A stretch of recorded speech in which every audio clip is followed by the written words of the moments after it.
Prologue. Strange and scary things. Pioneers used to entertain themselves by telling scary stories. At night, they may gather in somebody's cabin or around a fire and see who could scare the others the most.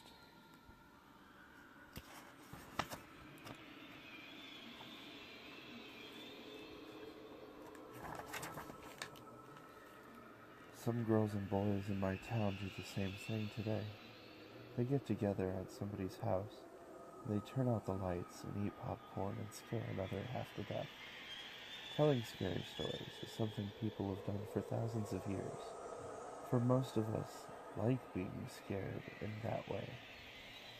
Since there isn't any danger, we think it's fun. There are a great many scary stories to tell.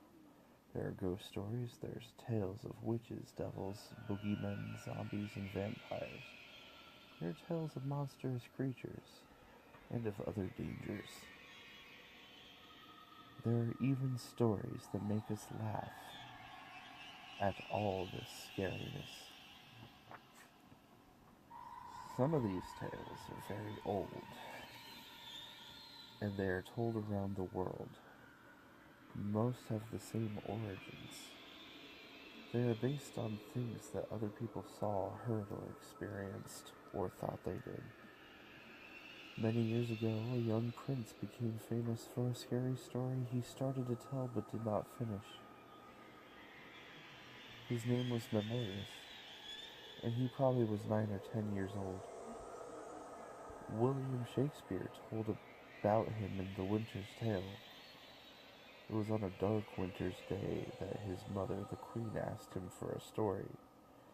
"A sad tale's best for winter," he said. "I have one of sprites and goblins."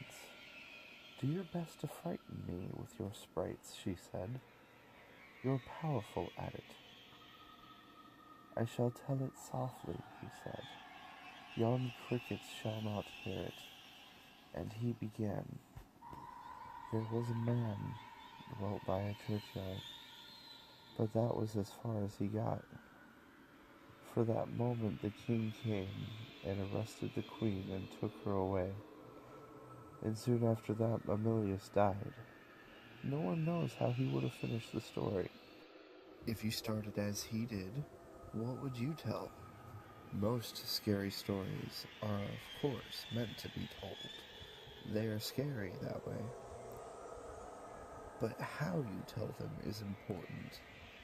As Memelius knew, the best way is to speak softly, so that your listeners lean forward and catch your words, and to speak slowly, so that your voice sounds scary. And the best time to tell these stories is at night, in the dark and the gloom. It is easy for someone listening to imagine all sorts of strange and scary things. Alvin Schwarts, Princeton, New Jersey.